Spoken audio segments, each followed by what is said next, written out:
अस्सलाम वालेकुम फ्रेंड्स। आज की रेसिपी में आपके लिए लाई हूँ बेसन का मज़ेदार सा हलवा।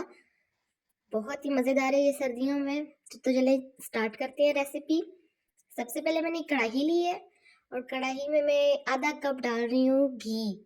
आपने ऑयल नहीं लेना, आपने घी लेना है। घी से बहुत ही मज़ेदार बनने वाला है।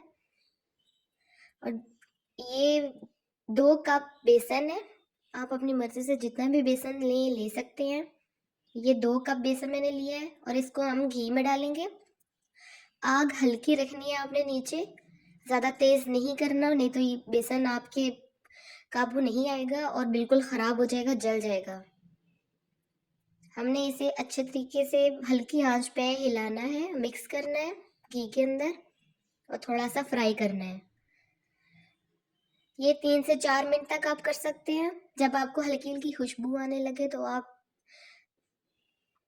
इसमें चीनी ऐड कर सकते हैं।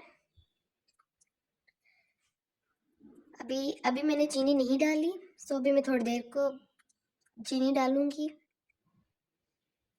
ये काफ़ी अपनी शक्लें बदलता रहता है बेसन।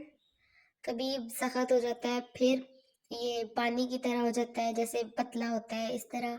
ये आप देख रहे हैं कि किस तरह से इसकी शेप बदल रही है। तो आपने डरना नहीं है कि ये ख़राब नहीं होगा बिल्कुल भी। आपने ये हल्की आंच पे बस पकाते रहना है अच्छे तरीके से। बस आग को आपने तेज़ नहीं करना। यहाँ पे मैंने चीनी पिसी भी ली है, ठीक है। आपने चीनी लेके पीस लेना, पाउडर बना लेना। आप दूसरे तरीके से भी चीनी डाल सकते हैं, लेकिन वो फिर काफ़ी मुश्किल हो जाएगा, काफ़ी टाइम लग जाएगा आपको बनाने में। तो इसीलिए मैंने यहाँ पे 1 कप ही लिया है चीनी का, क्योंकि चीनी जितनी भी आप डालें तो ये कम हो सकती है, ठीक है। ये कुछ इस तरह से हो जाएगा, लेकिन फिर भी हमने इसी को इसी तरह ही पकाना है। ये फिर अपनी शेप बदल जाएगा बेसन।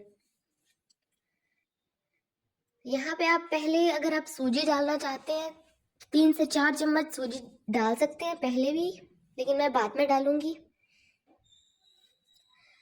अगर आप ऐड करना चाहते हैं सूजी हलवे के अंदर तो आप ऐड कर सकते हैं। अब मैंने यहाँ पे 1 गिलास पानी लिए, ये पूरा मैं इसमें डाल दूंगी पानी। अब हम इसे अच्छे तरीके से हिलाएंगे, मिक्स करेंगे। यहाँ पे फिर अपनी शक्ल बदलेगा बेसन। आपने बिल्कुल भी घबराना नहीं है। बस यहाँ यहाँ पे मैंने सूजी डाली है। मुझे सूजी ज़रा ज़्यादा चाहिए थी, इसलिए मैंने ज़्यादा ली है। आप अपनी मर्ज़ी से जितनी भी डालें डाल सकते हैं, इसमें कोई प्रॉब्लम नहीं। अब ये बेसन कढ़ाई छोड़ना शुरू कर देगा, लेकिन हमने इसे 5 से 10 मिनट अच्छे तरीके से पकाना है।